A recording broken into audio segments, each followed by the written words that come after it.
I have come to believe over and over again that what is most important to me must be spoken, made verbal, and shared, even at the risk of having it bruised or misunderstood.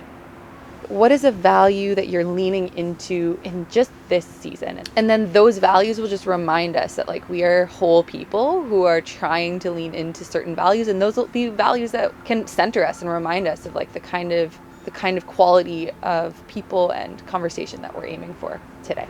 So the value that I wrote is acceptance. I think it's linked not just from a psychological perspective for me, it's also faith-based, but obviously it has a lot of implications on mental health and psychological well-being and so on. So I see acceptance as being one of the things that binds a lot of things together. The value that I put down on the rock was compassion. It feels to me like this foundational, motivational piece that causes people to step outside of themselves and to forget this idea that there's nothing I can do that will actually help or make change. Compassion causes people to just step out and do something anyway. That's when the magic happens. That's when something different is created. If hope is to be found, then it feels like it's to be found in the compassion of the people around us, and trusting that that compassion is there and looking for ways to stoke it is probably, that's where my brain is sitting these days.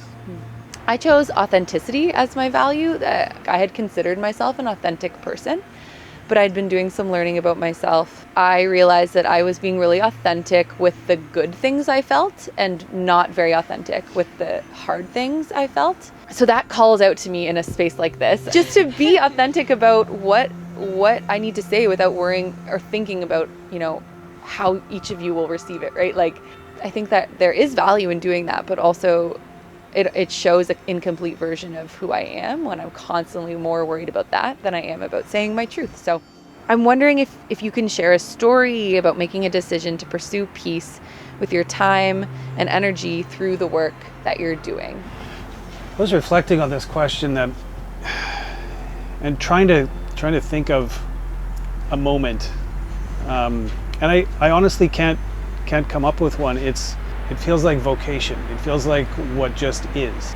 This sense that the work that I've always been trying to do is just recognizing that there are so many people out there that are really trying to make a positive difference, and just constantly asking myself, how can I help them to continue to do that? And that's what brought me to Kindred, I guess, which is the idea that people are trying to make a difference, and how can we help to create a situation where they can live out the things that they care about most deeply with the way they manage their money.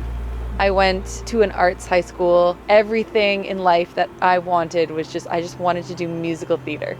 So I applied to all these different universities and colleges for the performing arts and did all these auditions and things like that. I should apply to like one other program, and the only thing that interested me was peace and conflict studies.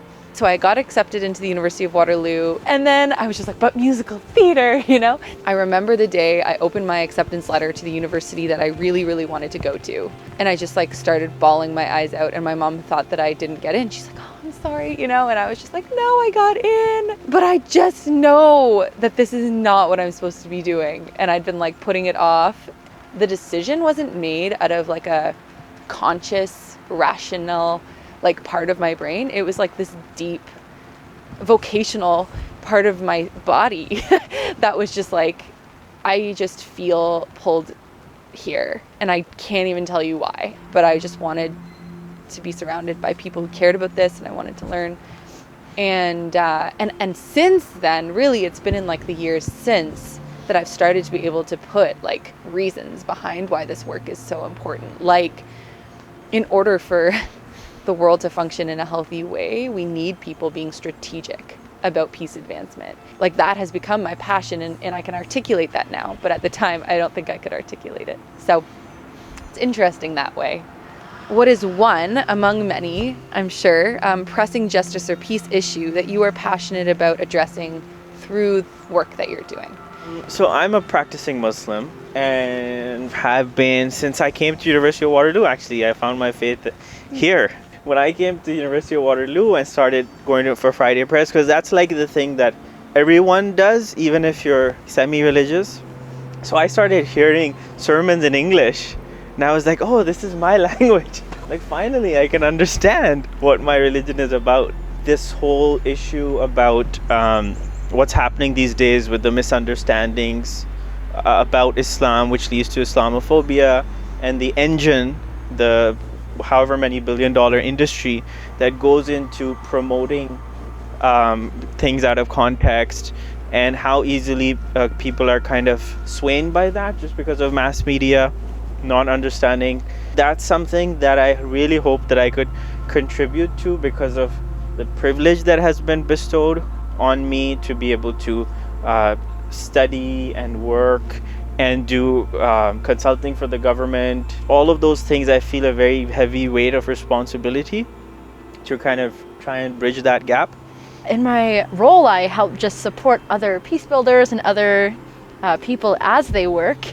Being able to be a part of other people's initiatives, I think, is just something I'm so interested in, and I love to continue to learn. In my own, I guess, like personal life, my faith is a really big part of the way I live and my purpose, and kind of an issue that I'd love to continue to contribute to in the future, I think, is political language and just political extremism and divide. And I think, I mean, with my job, I'm on Twitter all the time, and my personal life, I'm on Twitter all the time, and it can be a very sad place. I think a lot of people who care about similar things, there's so much more in common we have than we do have differences. I think being able to be part of a center that values, holds up peace and justice and all these values, it's just very refreshing being able to see people who really get down to the core of problems and embody things like here, like compassion and acceptance, and being able to be a part of a center that is just so engaged in real ways with the problems of the world helps me to live out my passion of being able to see kind of unity, and kind of my faith, I guess, perspective informs that, I think.